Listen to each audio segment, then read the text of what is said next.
Welcome back to the deep dive. So if you are, starting or even running a small nonprofit, your entire world is really driven by this powerful passion. Oh, absolutely. You're tackling an issue, you're serving a community, you are all in on the They're mission. mission focused. And these organizations, they're so intuitive, they're responsive, they often operate on, well, pure adrenaline. They really do. The founders are, they're heroes in their communities. But then comes the reality. And the reality of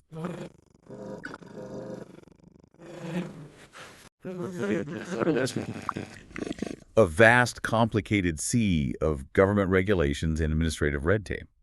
So today we're going to extract the critical insights on how compliance, that thing that feels like a confusing burden, is actually maybe the single most powerful tool for sustainability. We're basically flipping the script. Exactly. We're turning the whole concept of red tape on its head. Yeah, we're moving from seeing compliance as like an anchor weighing you down to seeing it as the entire infrastructure that lets the ship, the ship of your mission, sail safely. I love that. Now, before we jump in, a quick note, if you're looking for practical guidance, educational videos, that sort of thing, on everything we're about to discuss, make sure you check out smallnonprofitcourses.com. They have some really great resources there to help you get started on the right foot. Okay, so let's unpack this. We have to start with the core disconnect. I mean, why do organizations built on passion have to deal with regulations that feel like they were written by, I don't know, an emotionless robot? Why is this all necessary? Well, it's necessary because the entire nonprofit sector runs on one thing: public trust. Right. I mean, if I give you $50 for your cause, I have to have confidence that that money is going to go where you say it's going. Yeah. And that the organization isn't, a shell for fraud or something. So the rules, they aren't actually designed to annoy the founder. They're there to protect the donor and the sector's integrity. Precisely. That's the whole point. Regulation binds nonprofits to these really strict standards of accountability and transparency. And this accountability, it's not just a hurdle. It's like an insurance policy. It insulates the whole organization from suspicion. And what's fascinating for a startup is that successfully filing those initial forms, state and national, that's kind of the organization's birth certificate of A sorts. birth certificate. That makes so much sense. That initial compliance filing is your proof of legitimacy. Yes. And once you have that, you can play in the big leagues. Wow. It gives that new fledgling organization the ability to compete with much larger, more established groups for funding, for grants, for partnerships. So the paperwork proves you're serious. It proves you're serious, you're structured, and that you're worth the investment. Okay, so the immediate takeaway is this. The compliance paperwork, it isn't just a tax requirement. It's actually the fastest path to establishing credibility. It's the currency. It's the currency you use to win trust in the nonprofit economy. Wow. Absolutely. And, that leads us right into the biggest administrative hurdle of all: A big one. acquiring and then retaining tax-exempt status. Yeah. Oh, the dreaded 501c3 application process. Mhm. When founders look at, say, Form 1023 or even the annual Form 990, it just feels like this overwhelming, confusing beast, like it's designed to make you just give up. And that anxiety is real. I mean, especially for volunteers or maybe a first-time executive director.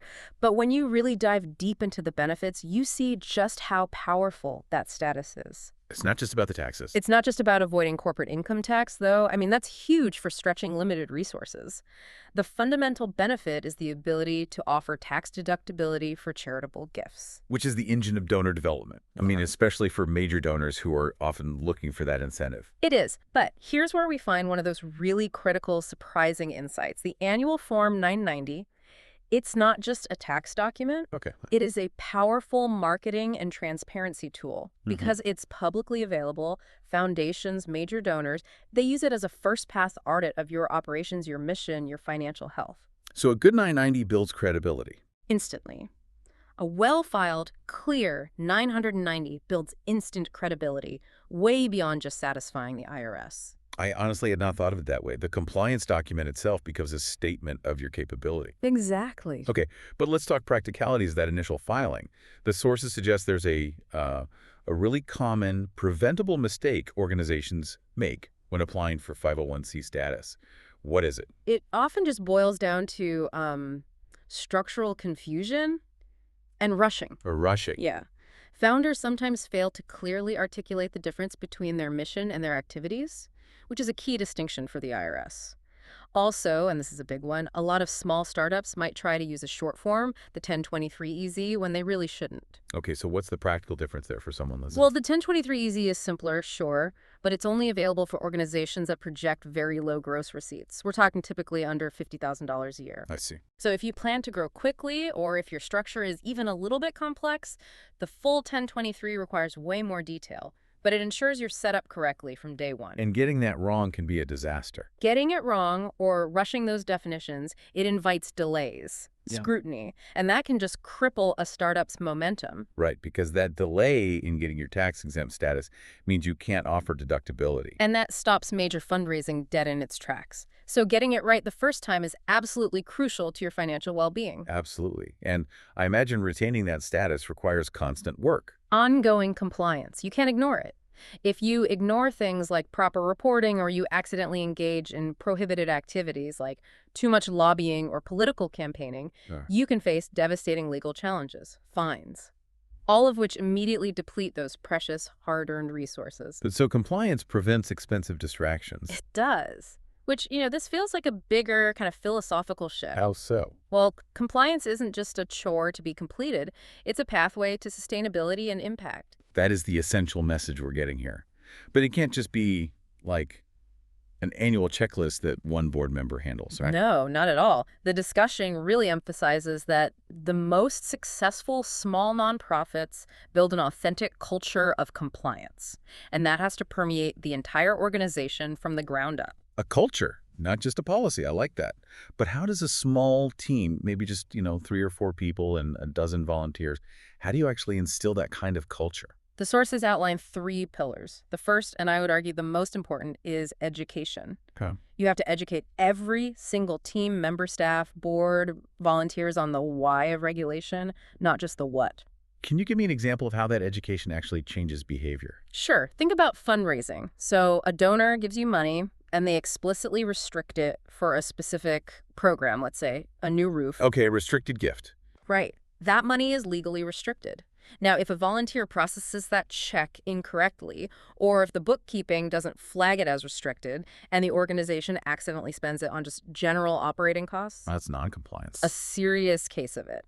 Educating that volunteer on the strict legal difference between restricted and unrestricted funds prevents a huge legal and ethical headache. That's a massive practical difference. You're not just telling them what to do, you're empowering them to be sort of compliance officers in their own roles. Exactly. The second pillar is internal policy. Right. Developing clear, written compliance policies. That makes the rules part of the organizational ethos.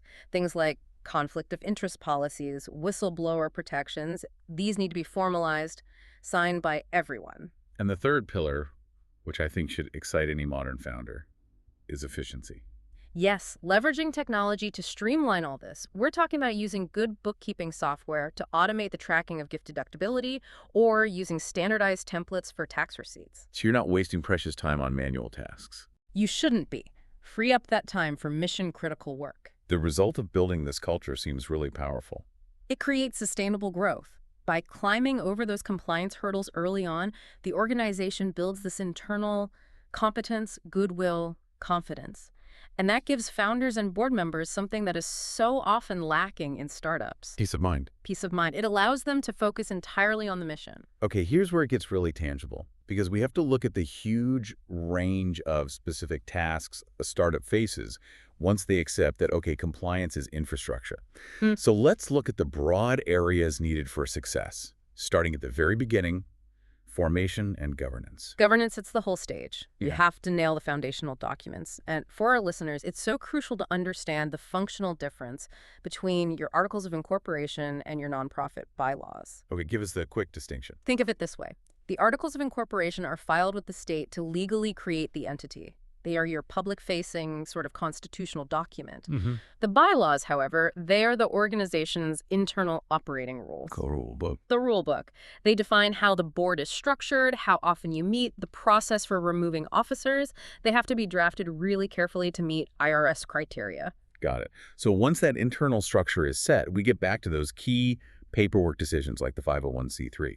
But compliance, it goes way beyond that initial formation. It's the ongoing administration, the financial structure. This is where seemingly small details can have huge legal consequences. For example, understanding when to use a registered agent and how to choose a registered agent service. Okay, why is a registered agent so important for a small nonprofit? It sounds like a minor detail. It's not. A registered agent is simply the person or company designated to receive official legal notices for you, subpoenas, summonses, that sort of thing. And if you don't have one, If you don't have a reliable current registered agent, your organization might miss a critical legal filing notice, and the consequences are dire. The court just assumes you were notified and you could face a default judgment. A small nonprofit cannot afford to be crippled by a lawsuit they didn't even know about because they missed a certified letter. that is a very practical, very high-stakes warning. And we haven't even touched on the complexity of fundraising compliance yet. This is maybe the most frequently overlooked and complex area. So many small nonprofits, especially those soliciting donations online, they just assume their state registration is enough. Right. But the moment you start soliciting across state lines, which happens instantly when you launch an online donation button, you may trigger charitable solicitation laws in multiple states. Wait, so if I'm in Florida and a donor in New York clicks my donate button, I might need to register my nonprofit in New York. That is the complex reality. State-by-state registration is necessary for charitable solicitation compliance because each state wants oversight on who is asking for money from their residents. That seems like a minefield. Ignoring this can lead to stiff penalties. It makes it one of the riskiest compliance areas for a small organization that's just trying to use digital tools to grow. It sounds like the key takeaway here is that every single piece of the organization, from how you draft your internal rules to how you ask for money online, has a compliance element that you have to understand proactively. Yes. Compliance cannot be an afterthought. It's the foundational map. It is. If you wait until you're hit with a fine or a penalty or a default judgment, you've just fundamentally undermined all the passion and effort that went into building the mission in the first place. So what we really summarized today is this crucial shift in thinking. Compliance is the reliable organizational infrastructure that allows pure passion to translate into sustainable, credible impact. That paperwork you once dreaded is actually your organization's greatest tool for building trust and avoiding catastrophic distraction. Right. And this leads us to a final provocative thought for you to consider. Okay. Given that an authentic culture of compliance has to come from the ground up, starting with understanding the rules, not just following them, how does investing in staff and volunteer education become just as critical as the mission itself for your long-term organizational health? I mean, think about where you dedicate your limited budget. Is professional training for your team on the why of the red tape as high a priority as your next program expense? That is a great question for all our listeners to mull over as they strategize for growth. And if you found this discussion helpful and you want more detailed guidance, video tutorials, specific advice on navigating these complex areas like 501c3 filing and governance, you should head over to smallnonprofitcourses.com. That's smallnonprofitcourses.com. You'll find a lot of educational videos and specialized content really designed for startup organizations. Thanks for diving deep with us. We'll catch you next time.